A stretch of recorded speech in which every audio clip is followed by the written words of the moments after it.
Bapak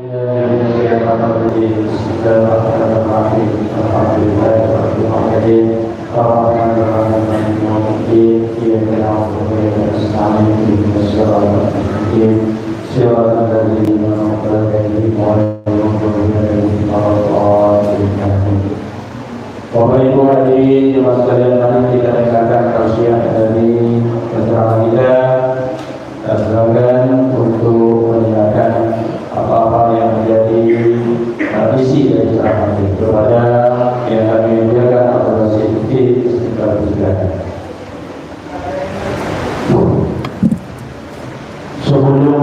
Sebelum saya mulai acara ini, boleh saya minta tolong dari jemaah. Boleh Pak? Kalau jemaah jadi diam, itu bukan pengajian, itu namanya nongkrong. Jadi kalau mau ngaji, Bapak, sini Pak, ke depan Pak, ke depan. Maju ke depan. Bapak, jangan jadi diam. Maju depan. Maju depan. Ini terlalu dekat. Mengapa tadi saya minta dari Bapak Ustaz supaya jemaah ini naik semua ke atas, supaya hati kita itu menyatu. Karena kedatangan kita ke acara ini yaitu adalah untuk meresmikan acara ini, lalu kedua yaitu adalah untuk mendengar tausiah. Kalau terbagi dua, nanti jemaah tak mungkin mendengar apa yang saya harus sampaikan. Pasti akan sibuk dengan main HP. Tapi kalau tidak mau naik, tak apa-apa. Baliklah kepada masing-masing. Kita mulai. Bismillahirrahmanirrahim. Assalamualaikum warahmatullahi wabarakatuh. Umpan jalan-jalan. Alhamdulillah wassalatu wassalamu ala nabiyil mustafa Muhammadin wa alihi al-siddi wal wafa sallallahu alaihi wasallam wa baraka alaihi wa ala alihi wa sahbihi wa sallam. Dalam bermula dengan bismillah, dilanjutkan dengan alhamdulillah, salawat dan salam kepada Rasulullah, maka nikmat Allah semua sempurna sudah. Al-Masyayikh al-Ajillah, kepada yang terhormat, yang pertama saya kembali, yaitu adalah Ustaz Lutfi, Ustaz Jibri. Mereka membawa saya dari Makkah ke Jakarta, dari Jakarta ke Kota Belitung, dari Kota Belitung lewatlah kita dari Sungai Liat, tapi tak nampak sungainya. Mengapa? Karena saya lewatnya malam-malam. Jadi cuma hanya namanya yang Sungai Liat, tetapi tidak kelihatan sungainya. Lalu kemudian sampailah saya ke masjid ini. Masya Allah, subhanallah, masjidnya bagus, jemaahnya bagus, acaranya insya Allah lancar dan mudah. Amin ya rabbal alamin. Mudah-mudahan yang ikut dalam untuk mewakafkan atau bersedekahkan jiwanya, tenaganya ataupun uangnya, mudah-mudahan termasuk dari golongan-golongan orang yang bisa mendapat nilai jihad fi sabilillah. Amin ya rabbal alamin. Terima kasih kepada yang hadir di acara ini. Lalu kemudian kepada yang terhormat, yaitu adalah di situ saya dengar bahwa ada ketua DPRD, ada kepala desa, ada kepala kantor, ada wali bupati, ada wali ada wali santri, ada wali kota. Pada intinya ulama adalah umara. Artinya apa? Para asatidz dengan para pejabat berkumpul, dan itulah yang pernah dibesarkan oleh Nabi. Jangan saling mengejek pejabat, jangan mengejek ustaz jangan mengejek pejabat. Dua-dua ini harus bersatu. Kalau ingin menegakkan agama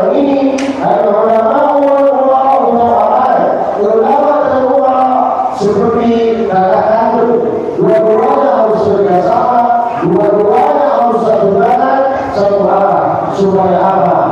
Supaya masyarakat dan rakyat ini bisa mengambil pelajaran dari dua-duanya, yaitu adalah ulama dan umroh. Mudah-mudahan Allah kasih keberkahan ke masjid ini dan kepada jemaah yang ada di sini. Amin ya Rabbal alamin.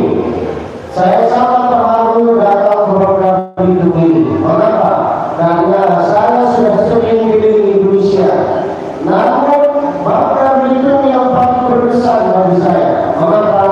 Karena orang Bangka Belitung ini silaturahimnya sangat kuat. Kok bisa kuat? Karena punya adat istiadat yang itu adalah ngalunggung. Ngalunggung ini hanya ada di Bangka Belitung. Di kota lain bukan saya tidak pernah lihat.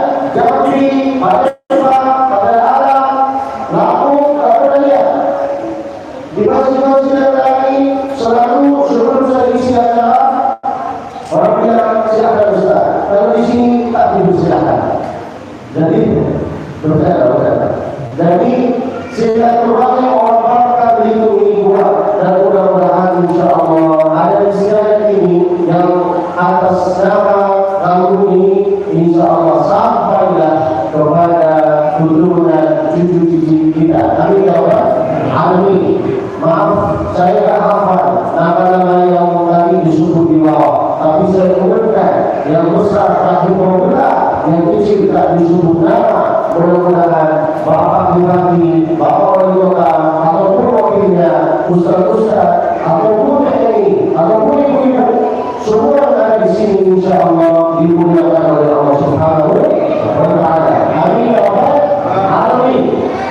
Maaf kalau permintaan saya itu berat untuk belajar jemaah di sini, jadi saya minta maaf. Maksud saya supaya hati ini menyatu, supaya enak mendengar pengajian. Kali itu saja. Kita mulai ngaji. Saya akan buka acara ini dengan melantunkan bacaan ayat Al-Quran. Bismillahirrahmanirrahim.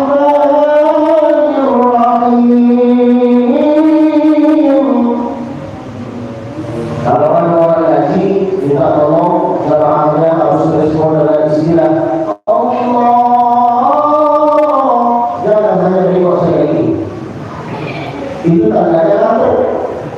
Jadi harus benar lagi. Apalagi ini pengajian duha. Cuaca bagus, tapi sudah habis hujan.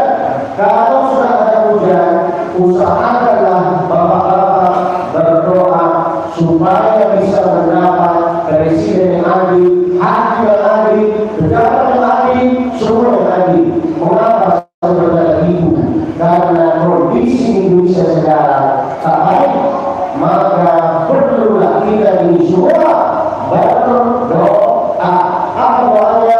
Allahumma urzuqna, kasihlah kepada kami imanan, hadiran, qaniyan, adila. Mintalah orang yang amanah dengan jujur. Kalau amanah dan jujur, insya Allah negara ini bisa maju, bahkan bisa mengalahkan yang asal yang ibadah seorang dia iman. Tapi kalau tak jujur, tak amanah, dia tak apa yang terjadi. Tak mau saya sampaikan, kamu ada yang bersinggung. Paling tinggal Bismillahirrahmanirrahim.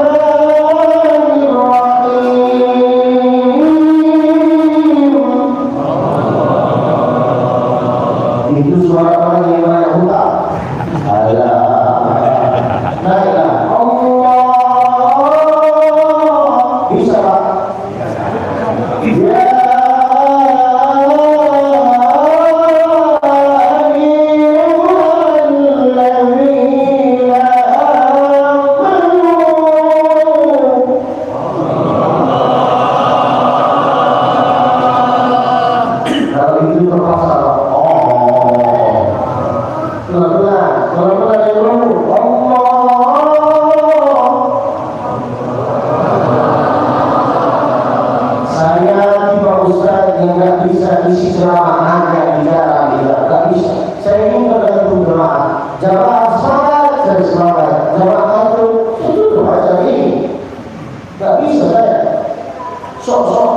Sok-sok pura-pura khusyuk di depan saya, Jadi kalau kita kerjasama, ya ayyuhalladzina amanu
Tapi kalau kita bercenderung kepada satu ormas, tak mungkin masjid ini bisa makmur. Supaya masjid ini makmur, bersihkanlah hati dengan istilah Rabbi syrahli wa yassirli wahlul 'uqdatam min lisani.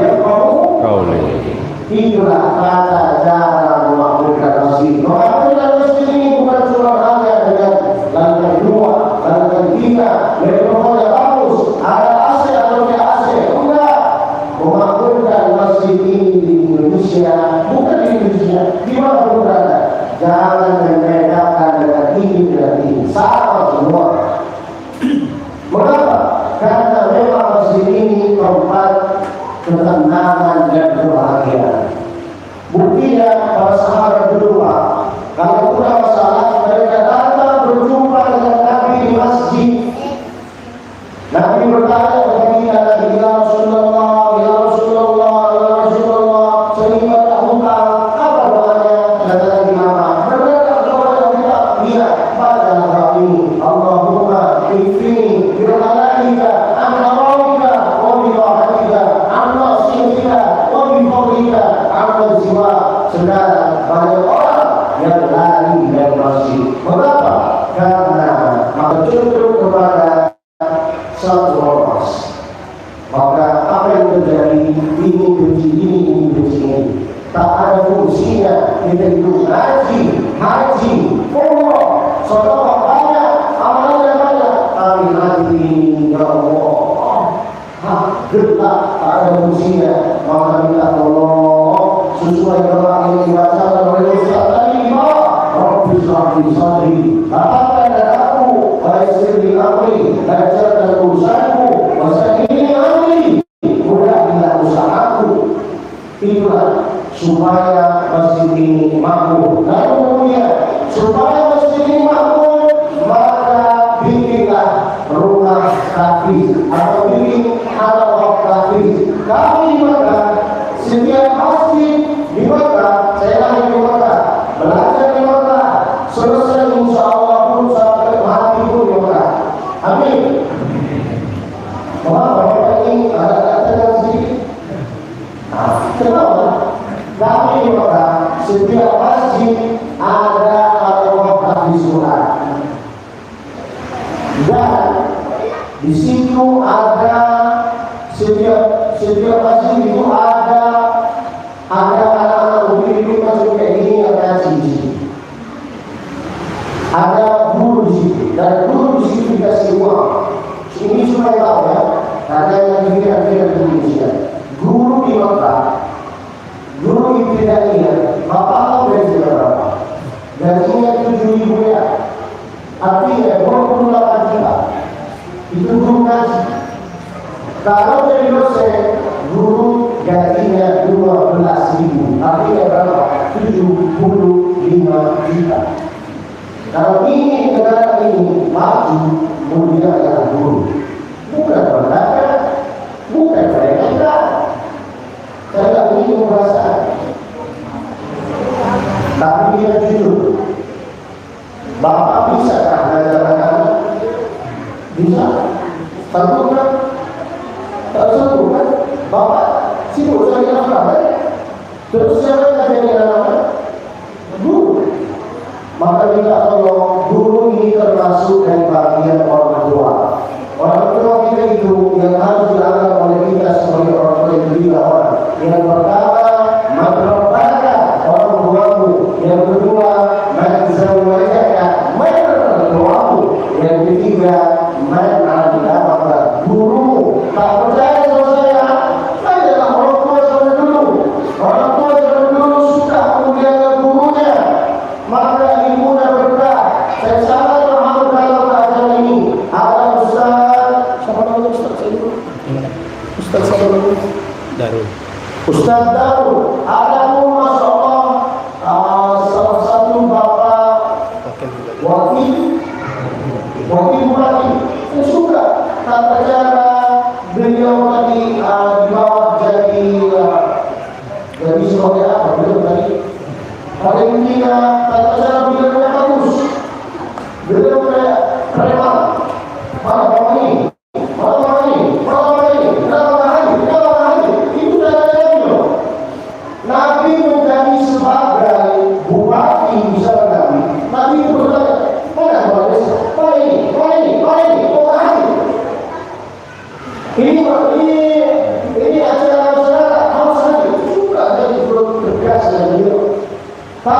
rumahnya, makanya kalau ini terhormat, hari tak dulu tak maju lagi, harus tegas sebelum dia mari.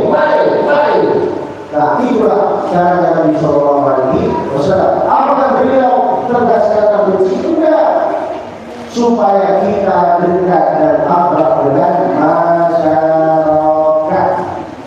Saya tahu arti beliau, apa yang disampaikan oleh tadi, Masya Allah. Dan beliau rupanya meskipun menjadi wakil bupati, ada cucunya sendiri. Dulu di samping saya, kelihatan beliau lebih muda dibanding saya. Benar saya Pak? Mana? Coba lihat beliau.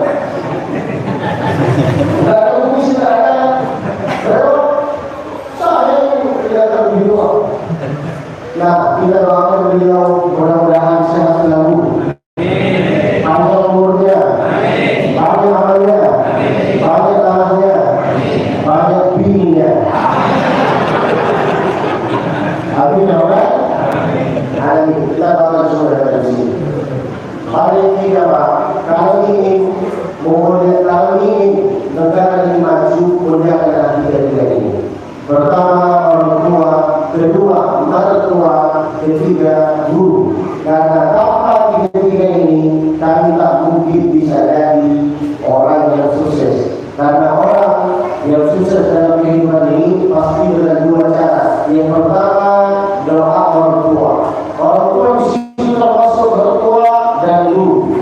Yang kedua, orang yang hafal Al-Quran. Sukses. Ustaz Adi Hidayat, Ustaz Abdul Somad. Mengapa mereka Indonesia ini suka dengan dua-dua ini? Karena mereka punya dua-dua ini. Hafal Quran dia, dan mereka selalu ada di video-videonya dan reels Instagramnya. Mereka selalu memuliakan orang tua, mertua, dan gurunya. Belajar dari para asatidz, belajar dari para orang yang sepuh. Saya belajar banyak, tapi saya nggak mau duduk di sini, Pak. Nggak mau saya. Saya nggak cari kursi, tapi dapat kursi. Banyak orang yang cari kursi, tapi nggak dapat kursi. Saya dulu di bawah tadi, nggak mau duduk di atas. Mengapa? Karena di sini ada yang lebih sungguh, satu orang aja saya. Tapi tidak terbilang saya ke atas, berapa saya. Ini nggak ada batasnya, 2 tahun nggak ada. Kapan saya mau naik? Kapan saya mau turun? Inilah bedanya ilmu dengan uang. Kalau kita berilmu, ilmu bisa menjaga kita. Bapak mau pergi walaupun berada, kalau selama mau berilmu, orang akan memuliakan engkau. Inilah bedanya ilmu dengan uang. Kalau uang, orang akan memuliakan engkau. Kalau ada ini, siap. Enggak ada ini. Maaf, benar kan Pak? Saya tidak menyinggung perasaan, cuma maksud saya, Bapak-bapak, kalau punya anak-anak pemimpin kayak gini, kasih pemahaman supaya dia untuk memperbanyak menuntut ilmu, supaya dia belajar ini, urusan dunia pasti akan datang. Saya tidak pernah berpikir bahwa saya akan datang program itu. Saya cuma hanya ngaji Quran, lalu kemudian menuntut ilmu, lalu kemudian saya berbisnis. Apa bisnis saya? Jual lokal, jual kambing, jual sapi. Bayangkan, seganteng ini saya jual sapi. Enggak. Orang-orang Arab, kenapa dia orang kaya? Karena dia bisnisnya orang Arab di bawah. Ada yang jual kambing, ada yang jual otak. Bapak sampai jual kambing, jual otak itu nggak berhasil. Apalagi orang murid di Indonesia, berhasil bos. Makanya sekarang yang mau berdagang, jual sapi. Sapi makin nggak lagi makin mahal. Maka kalau ada anak-anak ibu, malas lagi dia ada. Ini persis sapi. Nggak lagi makin mahal. Pada intinya, kalau ingin mendapat ketenangan kebahagiaan beristighfar. Orang tua zaman dulu tak peduli dengan istilah dia, tak peduli dengan istilah supaya dia tak mengalami orang lain. Enggak, selama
Nanti ada kotak surah sholawat boleh dijalankan sambil kita bersolawat. Allahumma sholli sholatan kamilatan wa sallim salaman daman ala sayyidina Muhammadin billahi dan halu bihil uqadu wa tanfaliju bihil qurabu wa tuqra bihil hawaiju wa tuqlabu bihil rahaibu wa usul khawatimih wa yustasqa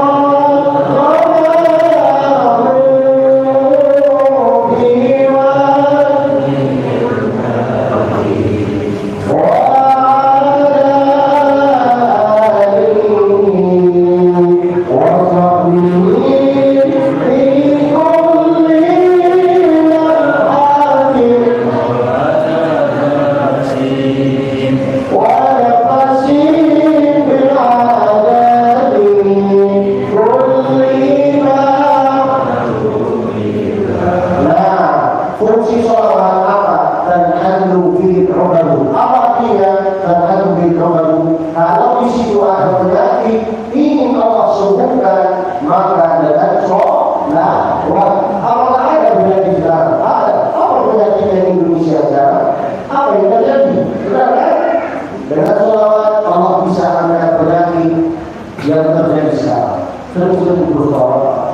Saya asal usul Indonesia, namun lahir besar di Makkah. Tapi kalau dia keadaan Indonesia untuk jadi sedih, di sana ini sedih pak. Rasanya tak apa. Mengapa?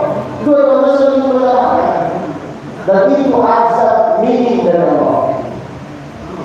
Mengapa? Karena kita ini malas gaji. Kalau disuruh datang ke pengajian, semuanya dia. Benar kan? Makanya Allah kasih supaya Allah kasih itu kita aktivitas seperti sekarang ini. Supaya kita ini ingat Allah. Maaf, harus ingat Allah Subhanahu wa Ta'ala. Dan alhamdulillah orang yang sering bersolawat Allah akan angkat penyakitnya. Yang kedua, wajah kali jumlah dua. Bapak ini punya tanah baru, mobil baru, orang baru, istri baru. Dengan sholawat. Wajah kali jumlah dua. Wajah kali ini awali. Ini namanya harum di dunia dan di akhirat. Dengan sholawat. Nabi nanti pada hari kiamat Nabi akan menjemput umatnya yang selalu tidaknya sibuk dengan sholawat. Nabi bukan Nabi ya. Nabi ini kalau sama kita karena itu sering bersolawat. Jadi beruntunglah orang yang sering Allahumma sholli ala Muhammad, Allahumma sholli ala Muhammad, Allahumma sholli ala Muhammad. Beruntunglah orang yang bercinta ini. Nabi akan berkata, oh iya, ini. Tapi kalau Bapak harus dengan bersolawat, apakah Nabi akan menjemput? Saya tak tahu. Coba saya kasih contoh. Bapak kalau sering berkomunikasi dengan Bapak wakil wali kota, bupati. Kalau sering WA sama beliau, teleponan sama beliau, apakah beliau akan ingat sama kita? Pasti ingat. Tadi apa dari beliau? Jadi minta Allah, kalau ada orang berbicara, Bapak ambil pelajaran. Kata beliau tadi apa? Beliau bertemu dengan Ustaz Zuhur. Itu di mana? Di sana. Ingatnya di mana? Ingatnya di situ. Itu contoh bahwa siapa yang sering bertemu atau sering komunikasi, maka akan terlihat supaya itu bisa mendengarkan kita. Sering-sering bersolawat. Waktu kami awali, waktu kami awali, ingin berkumpul dengan orang-orang soleh, namanya lain, dan penghasilan yang lain, mati dalam keadaan baik dengan solawat. Wa muslim kawati mati dalam keadaan subhanallah solawat. Wa bisras kalbarar diwajihi bani. Kalau Allah, kalau Bapak punya sawah, lalu kemudian sawahnya ingin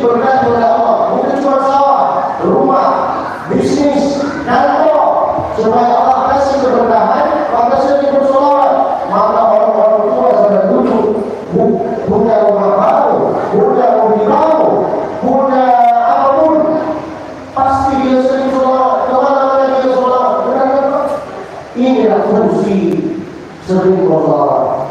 Terhadap bil Allah, وتضرج بالقرى وتلقى بالحوائج وتنال بالرائج وبشر الخواتيم ويستسقى الغمام بوجه الكريم. Fungsi sholat sudah, sekarang fungsi sholat. Maaf Pak, jangan tersinggung.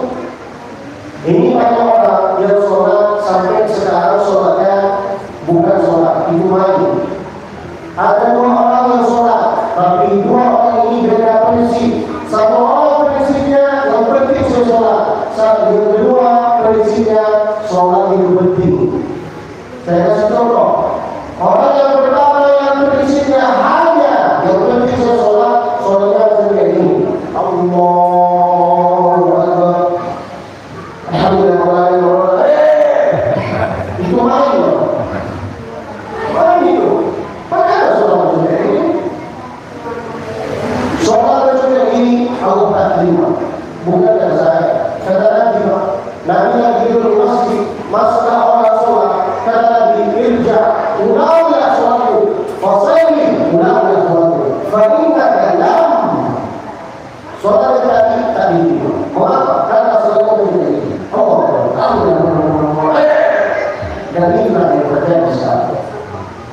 Setiap tahun bikin acara maulid, tapi tak ada perubahan dalam sholat kita. Untuk apa? Paling ini harus ada perubahan. Jadi batalkan sholat karena pertanyaan yang pertama yang adalah sholat. Bapak kalau punya anak supaya anaknya sholat di masjid, rajin sholat. Jangan disuruh-suruh. Ini orang tua saya,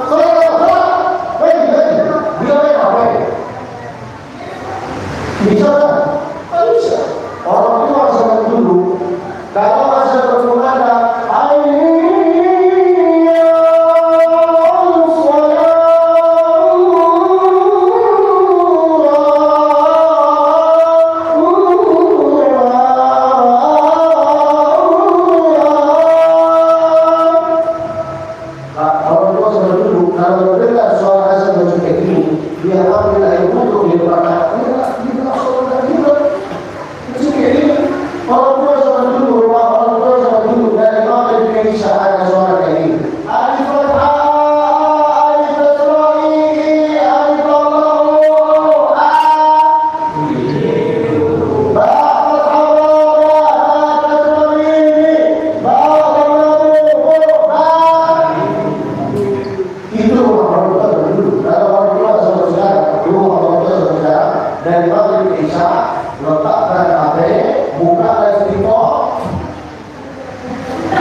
itu ibunya sedangkan orang lagi. Benar-benar kalau istrinya jauh, dia tengok cewek-cewek cantik. Tapi kalau istrinya agak mendekat, persoalannya dia ini kalau pun manusia ini orang yang jauh. Lalu dia berdoa, ya Allah, anak soleh Allah, kata malaikat itu pasti kasih contoh, jangan juara lagi dari mana ke Isa, bantulah ini lagi bersama, semua akan ditanya. Bapak-bapak yang punya anak, punya cucu akan ditanya nanti masing-masing sama Allah. Sudah media, iya. Kenapa? Orang lain hanya hafal Quran, kenapa hafal? Baru dulu seorang ngaji. Saya mulai menghafal Quran dari usia 4 tahun. Selesai hafal Quran di usia 11 tahun. Padahal orang tua saya tidak hafal, tidak hafal. Dua-duanya tidak hafal. Tapi alhamdulillah bisa mempunyai 10 anak, 10-10 yang hafal. Kok bisa? Ibu saya sambil masak dia ngaji Bismillahirrahmanirrahim Wadduha wal-layli idza saja ma wadda'aka rabbuka wa ma qala. Benar ibu? Ibu? Benar kan? Kalau orang tua saudara sambil masak, sih kok mau di luar? Kenyamannya joget, menghancurkan negara ini. Baru awas. Kata Allah itu kepada saya, wa inna aradna an nuhlika qaryatan amarna mutrafiha. Kalau Allah ingin menghancurkan negara itu, ibu joget, ibu joget, apa samu fiha, hancurlah negara ini. Tolong, jangan begitu. Mau ibu-ibu, mau apa? Mana sudah? Dulu orang tua akan melihat anaknya joget, malu atau tidak? Jujur, malu atau tidak? Sekarang kita ibu dan melihat orang tua itu joget, mana ada malu?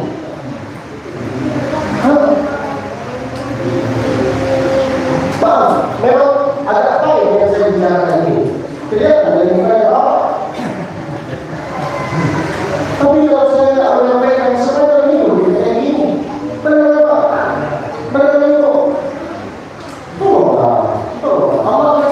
Allah kasih amanah yang hijau ini, ini amanah. Hujan, ini di Indonesia ini sudah dunia bagi orang Arab. Jadi minta tolong jangan hancurkan negaranya dengan kelakuan masing-masing. Tolonglah, ayolah. Agak sadar sedikit. Kalau tak sadar, tadi saya bagi-bagi makan opak-opak. Mana opak-opak itu?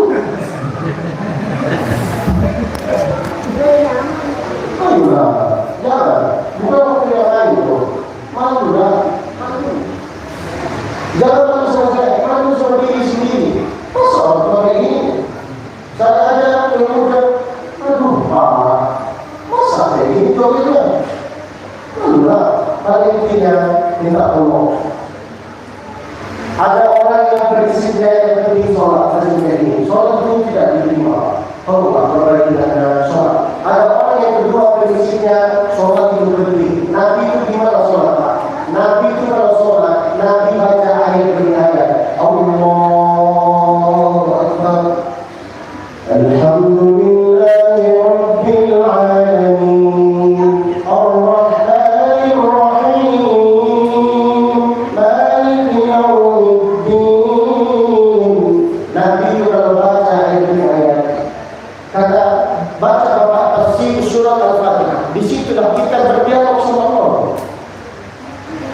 Kita diskusi dengan Allah.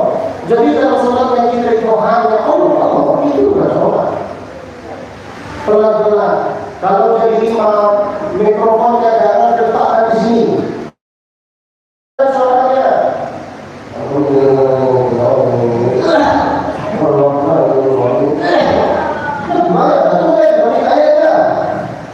Tegaklah di sini. Alhamdulillah.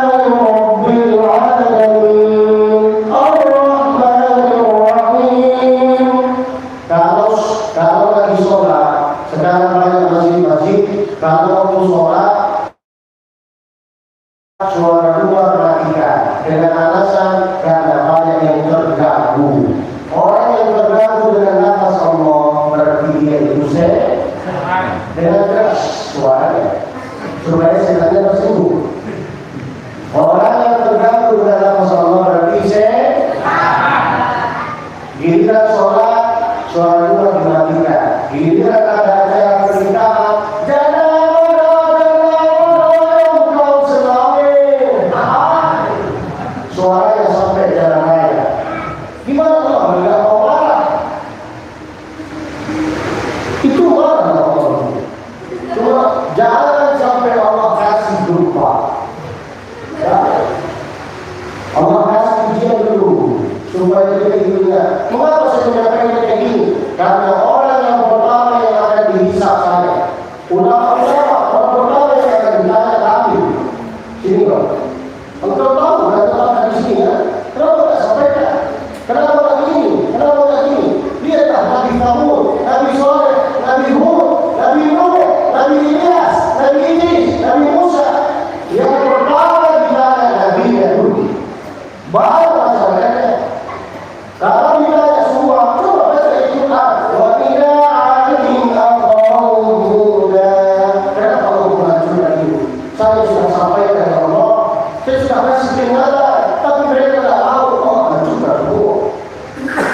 ambilkan pelajaran, kita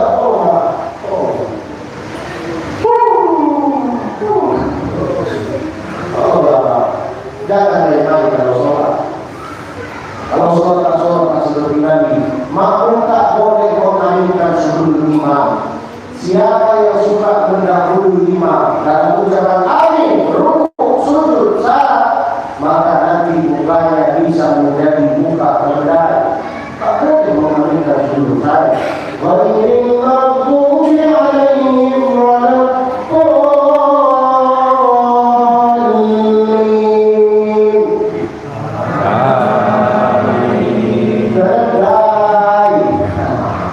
kapan makmum itu mengaminkan doa saya ketika mendengar suara imam? Baru selesai. Ini sepele bagi kita. Tapi ini pelajaran Nabi loh.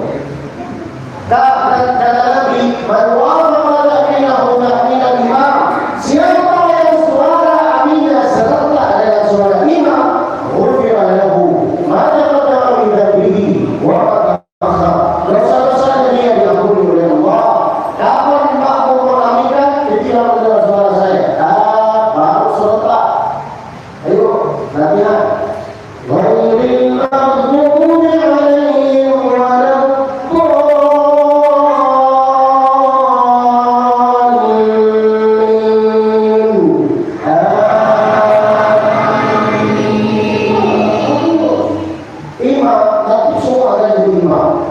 imam tak boleh menyamakan suara takbir dengan gerakan. Itu salah, Pak. Saya tidak mau menyampaikan ini dan saya baca hadisnya dengan guru. Nabi itu kalau sholat, fa'ila qama min ar-ruku'i, bila dia sudah bergerak kabar. Nabi kalau sholat tadi kayak gini. Mau dia turun. Allahu Akbar. Hikmahnya apa? Supaya makmum tak mendahului imam. Tapi kalau kita menyamakan suara takbir dengan gerak, Allah, makmum sudah keluar.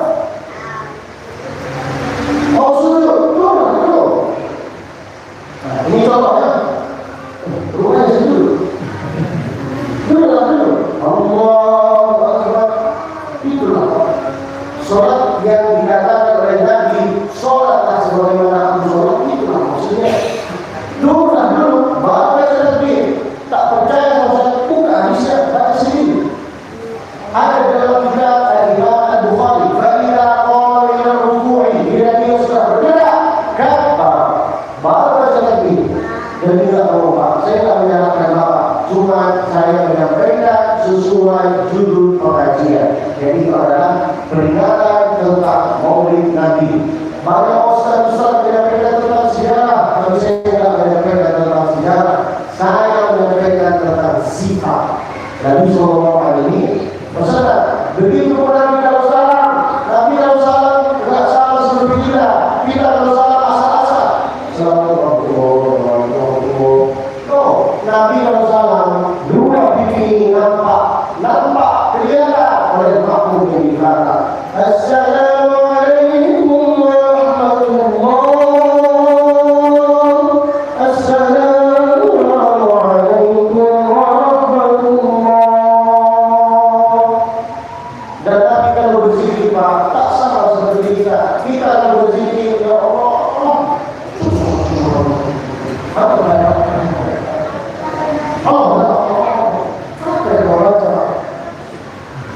sahabat Nabi itu tahu zikir ini dari mana. Dan suara Nabi, kunna na'rifu qida' as-salati bil-dhikri wa tasbih. Itu artinya apa? Nabi yang benci itu apa? Subhanallah, subhanallah, subhanallah, subhanallah. Alhamdulillah, alhamdulillah, alhamdulillah, alhamdulillah. Begitu mudah menjadi imam. Tak mau menjadi imam khususan subuh. Doa kulinya itu harus kedengaran. Ini mau kita tadi.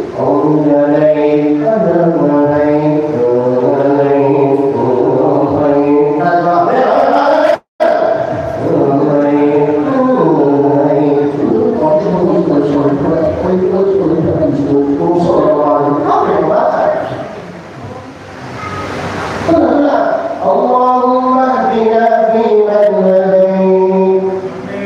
Amin Pak. Baik. Ulang lagi. Allahumma hdina fi man hadait. Wa afina fi man afait. Wa tawallana fi man tawallait. Wa barik lana fi ma a'tait. Lima pertama harus diaminkan. Selepas itu tak perlu diaminkan. Mengapa? Karena yang pertama lima ini dia minta. Selepas itu disitulah kita maju. Fa'inna taqdimu wa la yuqda alaihi. Innahu la yadillu alaihi wa la ya'izzu alaihi. Harus bersuara supaya anak-anak makmum yang di belakang itu tahu apa dia baca. Ini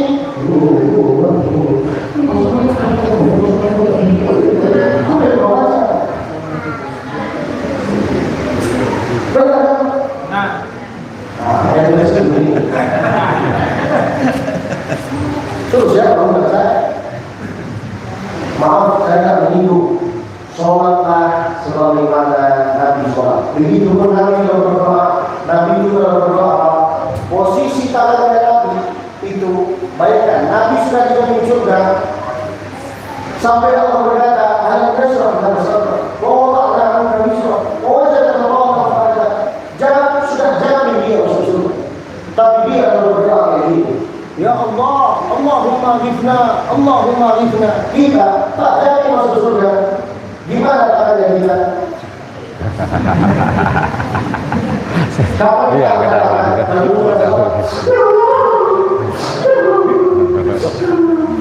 kata mereka giliran anak ini, giliran Allah kasih semua, tadinya susuan dari Al-Quran. Fa'amal insanu idza mabtalahu rabbuhu fa'akramahu wa na'ama wa yaqulu rabbi ahana. Allah sudah kasih sehat, Allah sudah kasih anak, Allah sudah kasih uang secukup-cukupnya, tapi dia berkata Allah tak sayang sama saya. Mengapa? Karena dia suka ambil uang harta orang yang suka ambil harta yang bukan hartanya dia. Allah akan kasih perasaan kefakiran. Kurang. Tak percaya? Bapak tahu sendiri. Benar ya? Kurang. Allah kasih semua, tapi dia kurang terus. Ambillah uang dulu. Ambillah nanti jaga yang patah. Jangan ambil uang yang bukan uang. Jujurlah sama diri sendiri. Ini bukan uang saya. Ini uang apa? Ini uang ini. Oh, saya terima. Tapi kalau ambil dengan secara kezaliman, wassalam. Saya hanya menyampaikan. Ini peringatan. Mengapa Pak? Karena kalau Allah ingin menurunkan azab, Allah tak lihat. Ini dua ustaz, ini dua hakim, ini dua hikayat. Allah tak lihat. Allah berantak lagi. Kenapa? Dia tak tsunami. Dia tak ada Aceh. Di situ banyak ulama, banyak orang kiai. Apakah Allah lihat ini dua hikayat, ini dua hikayat, ini dua hikayat? Allah berantak semua. Kenapa Allah katakan? Karena ustaz-ustaz di situ tak menyampaikan. Hanya tak mudah bermakmum. Dia menyampaikan Nabi ini, tapi dia enggak. Kau tak ini buka.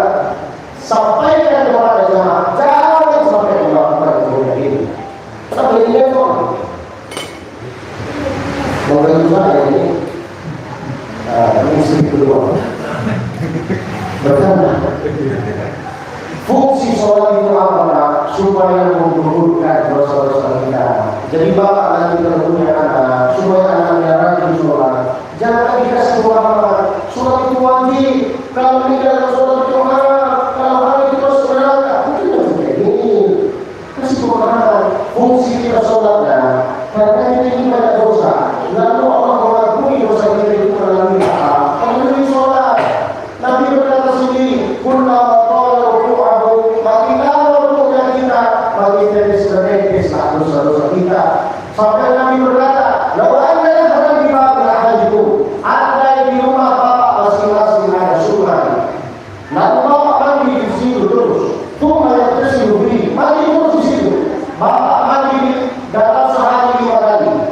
Apakah bapak tidak akan bersih? Bersih atau tidak? Inilah fungsinya untuk mau hidup, ambil untuk mau ambil untuk mau jalan-jalan, ambil untuk. Kita ini tak tahu mati di mana. Masalahnya di situ. Tapi kita mereka orang, masa mau ambil itu, masa mau jalan-jalan ambil itu. Karena itu khususan perempuan sering-sering harus dalam keadaan wudu. Mengapa? Supaya tidak kerasukan setan. Karena banyak yang kerasukan setan itu perempuan. Tiba-tiba, karena kesukaan setan itu perempuan. Lalu mengapa laki-laki itu jarang berusaha dengan setan? Karena laki-laki itu selalu arah dengan setan. Selalu arah, selalu jalan. Benar-benar Pak.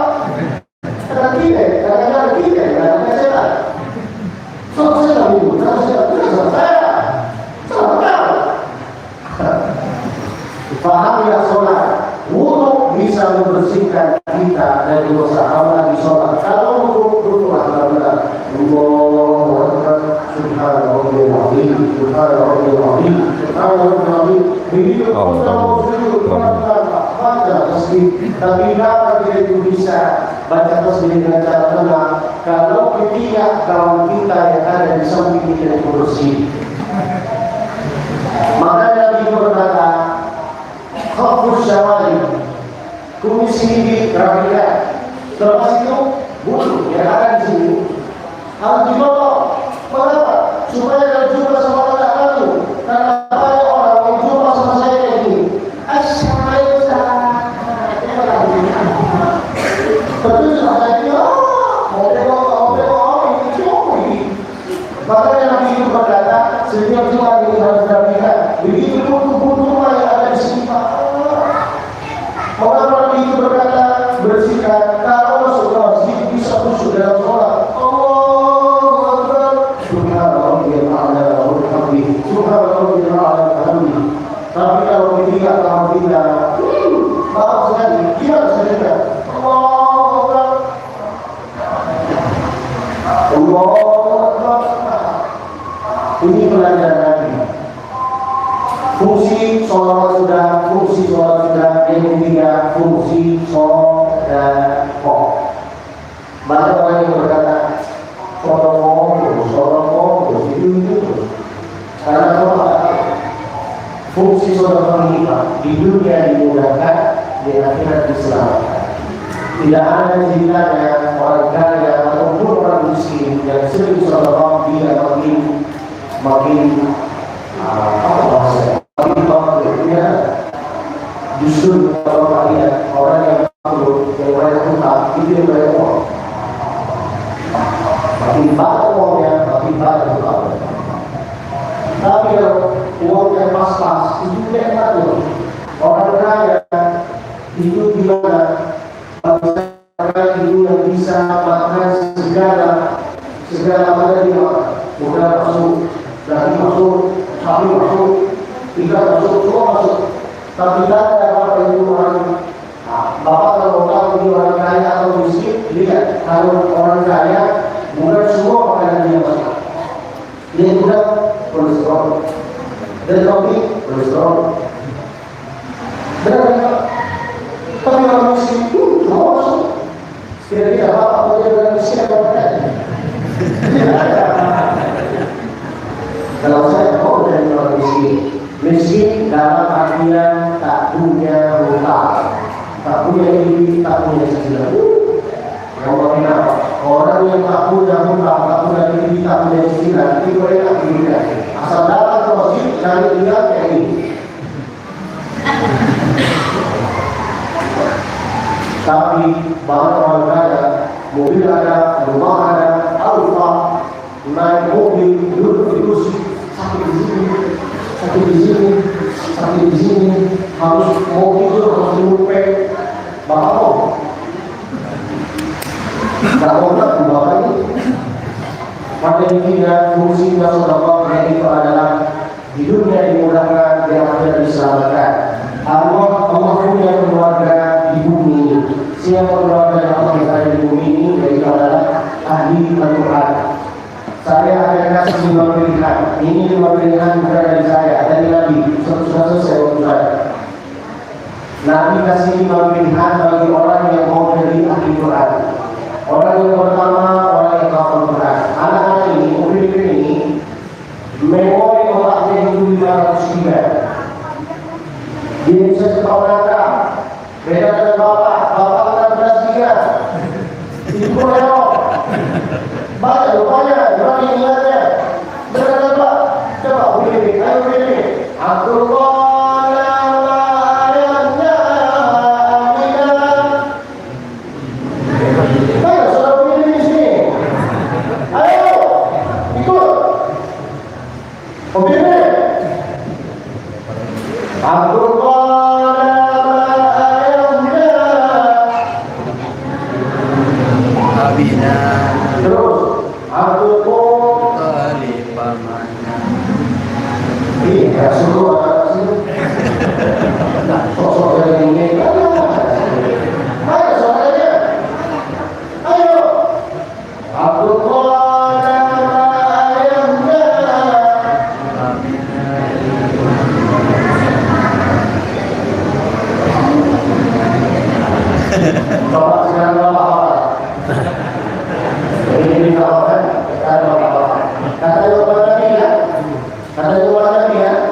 Dan kami tak perlu suara.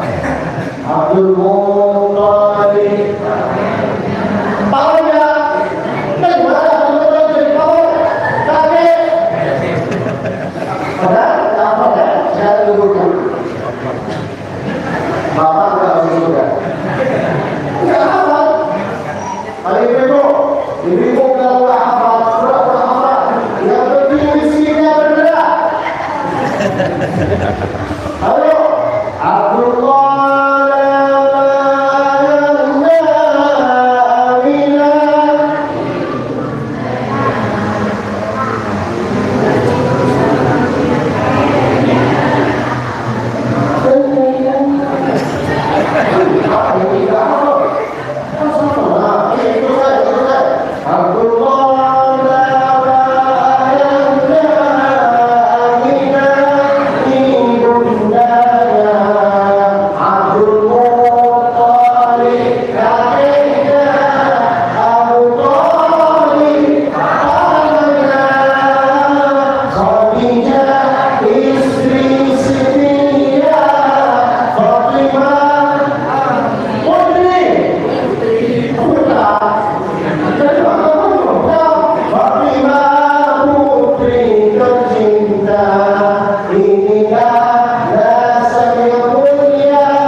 Banyak orang tua yang berkata, kalau bisa ada kau yang berkata, kalau yang berkata, ada guru anak dia ada apa? Malulah yang bersusah. Anak-anak kami ada 7 orang, 3 laki-laki, 4 perempuan. Pertama Qasim, Abdullah, Ibrahim, Zainab, Ruqayyah, Ummi Kalsum, Fatimah. Anak ini tergantung pendengarnya. Kalau dengar sholawat, dia hafal sholawat. Kalau dengar Quran, dia hafal Quran. Tapi kalau dia dengar lagu itu, singkok bagi semua. Ayo bikin persona aku. Enggak tahu kan? Waspada, kita ada masing-masing. Kenapa ada yang hafal Quran? Kenapa ada yang hafal sholawat? Kenapa ada orang hafal? Kenapa apa? Oh, harus bahas. Dulu sholat dengan Quran, dengan sholawat. Nah, saya bisa Al-Quran selesai 30 juz berusia 11 tahun. Ahli Quran yang pertama orang yang hafal. Tak bisa hafal baca. Walaupun bacaannya itu bermata-mata. Bismillahirrahmanirrahim.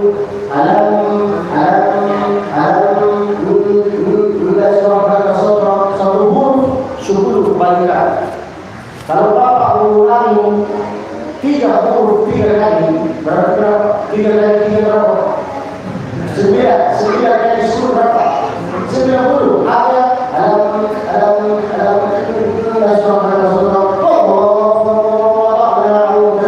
satu huruf 10.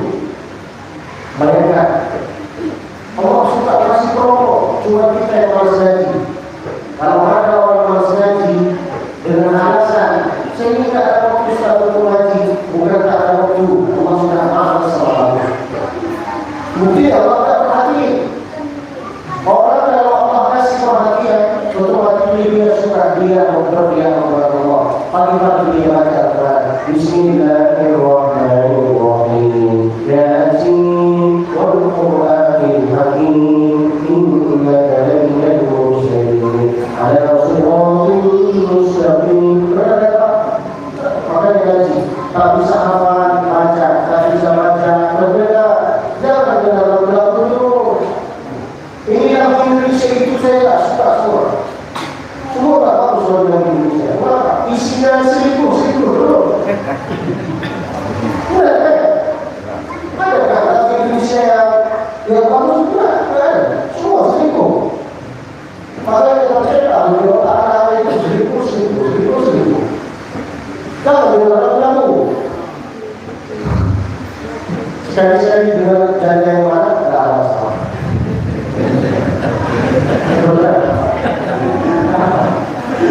Kalau ahli saya kayak gini mana?